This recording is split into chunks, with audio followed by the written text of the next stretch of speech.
Welcome, American truckers. Welcome to Trucking with Old Snapper. Of course, I'm your host, Old Snapper. Hopefully, there's not too much background noise. I am in a truck stop. I'm parked. The Flying J up here in Albuquerque, New Mexico. I think my mind went blank there for a minute. All these truck stops, they start looking the same after a while. Anyway, thought I would talk about why I chose not to go to Artur Express. But first off, before I do, let me explain. I know most people don't care. But I figured since I made a video talking about the possible move over there, that I'd make a video as to why I didn't. Okay.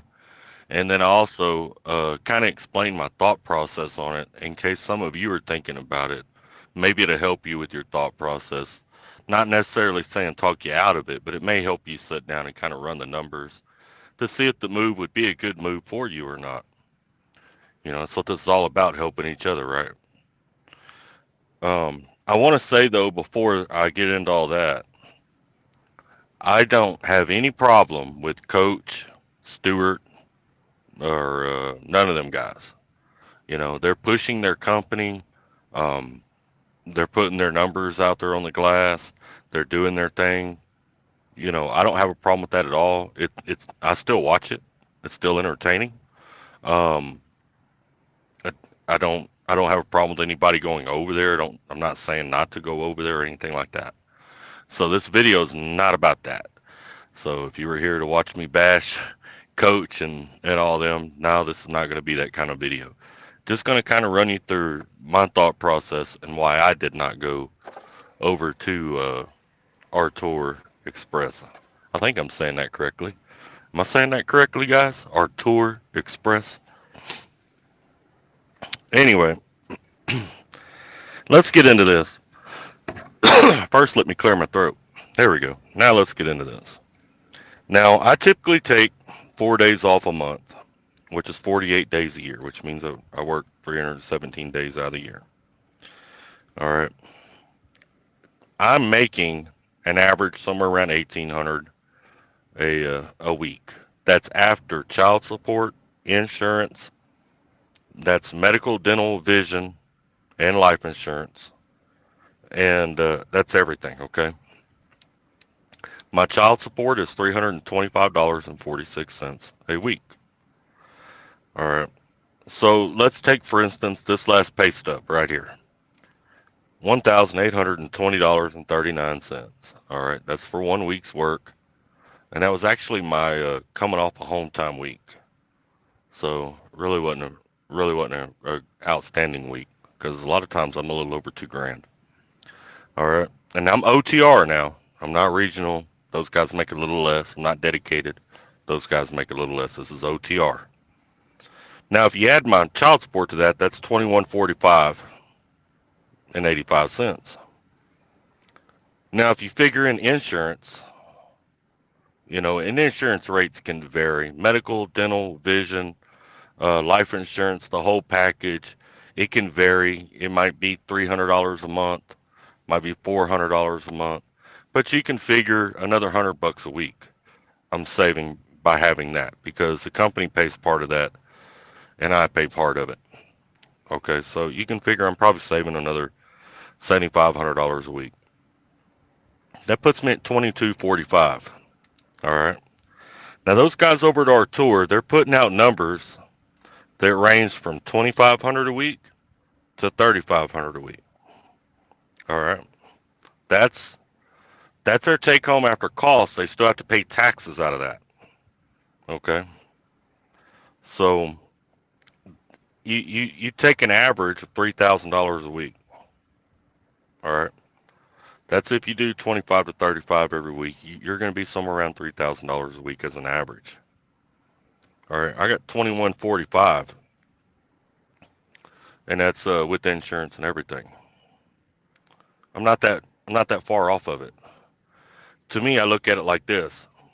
I gain what, and I'm running this off the top of my head because I'm in this stream yard, but I'm gaining what, $400 or $500 a week, maybe a little less. Because on a $2,500 a week, I'd actually be making a little less than what I make here. I'd have to stay at that, probably 28 to 3,500 in order to justify it, and it'd be more than what I'm making here. I'd have to be there all the time. So, also, how much is that inward facing camera worth?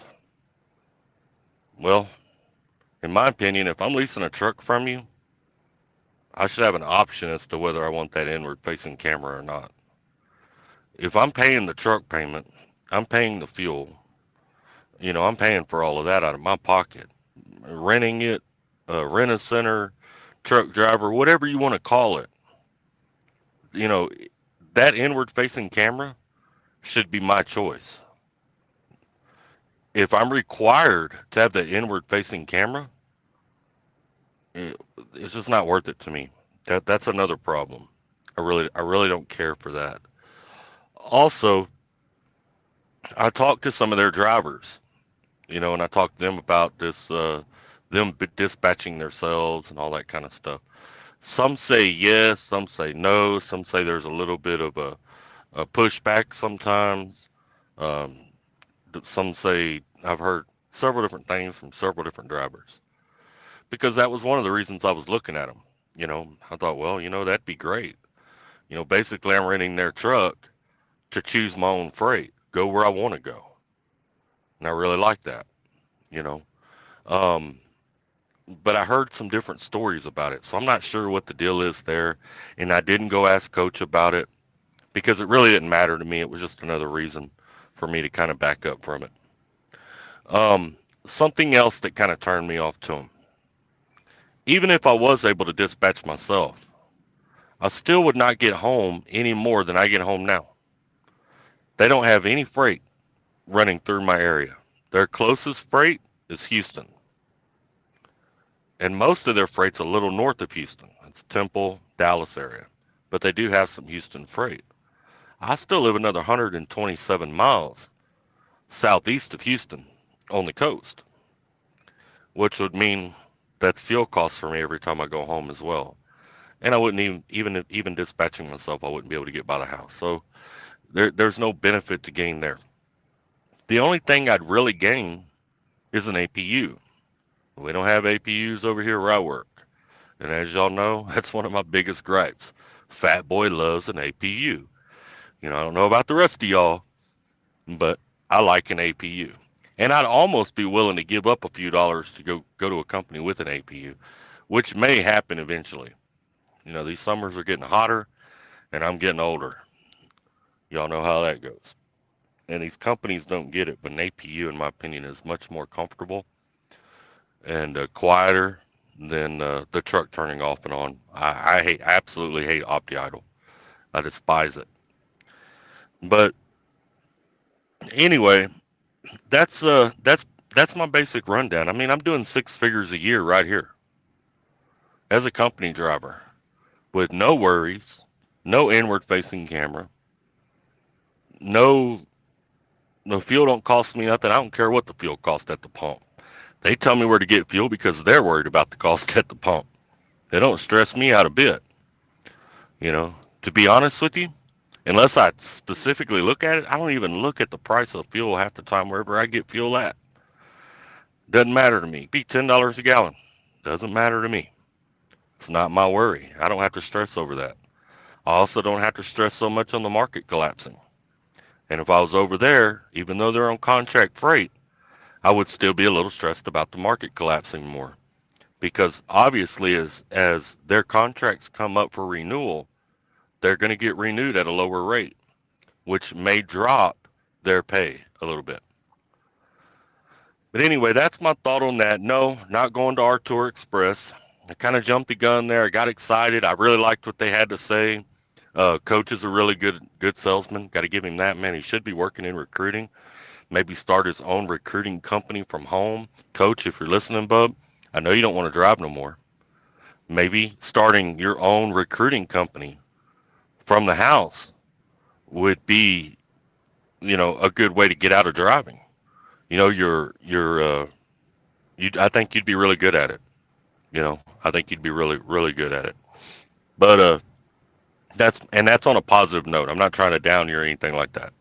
So if any of you guys talk to Coach on a regular basis, let him know what old Snapper said, maybe to help him out. Recruiting companies don't. It doesn't cost a whole lot to start them. There's a ton of them out there, but don't cost a whole lot to start them. And Coach already has a following. He's already got a little bit of a following. A lot of people that watch him on YouTube. So he would probably do really well at it. So I could see that. But if you're thinking of going to Artur, if you've been watching Coach or any of them, and you're thinking about going over there, um, I'm not trying to talk you out of it. Go for it. Run your numbers. And if it's worth it to you, if the inward camera is worth it to you, if maybe now it might have been a little bit different if, say, I lived in Kentucky and I was able to dispatch myself, where I could say, you know what, I'll run OTR, but heck, every couple of weeks I might be able to work my way around and get a load by the house, stay the night at home. Now, in that situation, it may be a little more worth it. But living where I live, it just, to me, it just wasn't worth the few $100s a week more that I might make. You know what I'm saying? It's still a might. You got to remember, drivers, that your numbers are not going to look exactly like their numbers. Get two different drivers. You know, that's why I always tell people when you're going to change companies, like even where I work for Hunt Transportation. No, not JB Hunt, Hunt Transportation. Even if you were to look at us based on what I put out here in my numbers, I still would highly suggest talking to other Hunt drivers. Just as a rule of thumb, I try to talk to at least 5 different drivers. If I'm looking at a company, I try to hem up at least 5 different drivers in a truck stop or at a shipper receiver, and I ask them all the same questions, and I try to get you're gonna get a little bit of BS in there with it. You're gonna get a little bit of driver specific problems that a specific driver has had. Doesn't mean all drivers are having that problem. It's just particular to that driver. You're gonna have to read through some of that. But when you ask a broad amount of drivers, you can get a better idea of what's really going on at a company. What's the most common complaint you're hearing? What's the most common good thing you're hearing? Are their numbers similar to each other? They should be within $300 or $400 of each other. But that's just how that goes. That's why I don't like asking drivers what their average miles per week is, because it's going to vary from driver to driver. It's all different. Some of us run harder than others.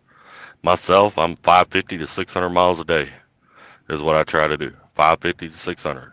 Unless I'm getting close to home time, I'm getting a little burned out. Then I'll slow down. My days turn into 450, 500, maybe 400, or I'm chasing hours. Obviously my miles will be a little lower. But anyway, drivers, I'm not going to drag this on any longer. I hope this makes sense to y'all. I really appreciate y'all stopping by and watching. And there's y'all's answer. It's a no for me on Artur. But I will say I don't think Artur is bad. It's one of the better lease programs I've seen since I've been in trucking. I've been driving 13 years, and Artur has one of the better lease programs I've ever seen. So if you're thinking about it, may not be a bad idea if you can handle an inward-facing camera, which I don't know why people in trucking want an inward-facing camera. Like 90% of the reason most people become truck drivers is because they don't like a boss standing over their shoulder. Really think about it. We can go home and work a lot of jobs at home that pay the same or more money, but we like the independence. That's something that's been bred into truck drivers, since trucking began, is the love of our independence. You take that away when you stick a camera in here that's staring at me all day long. I might as well be in a cubicle with somebody staring over my shoulder, making more money in the AC and home every day. You know what I'm saying? It don't make no sense. But hey, it is what it is. The reason it's happening is because drivers allow it. When drivers stop allowing it, it won't happen. But I appreciate all of you. I appreciate all of you that stopped by. Don't forget to check out the member program. I've got some videos over there that are members only. It's a lot more personalized on that side. Um, be straight up with you. If you don't care about my personal life, my personal history, good and bad, then the member side probably won't be for you. If you're more interested in where I came from and good and bad of my personal life. You know, like my last video was making of a sociopath. Then you might want to check out the member side. You can check those videos out, and I'll be posting more of them up as time goes by. Probably once or twice a month, I'll be throwing a video over there. But anyway, I appreciate all of you. Y'all take care. Stay safe. Remember, we are all family, even if we are dysfunctional. And that includes the trucker's coach. Y'all take care.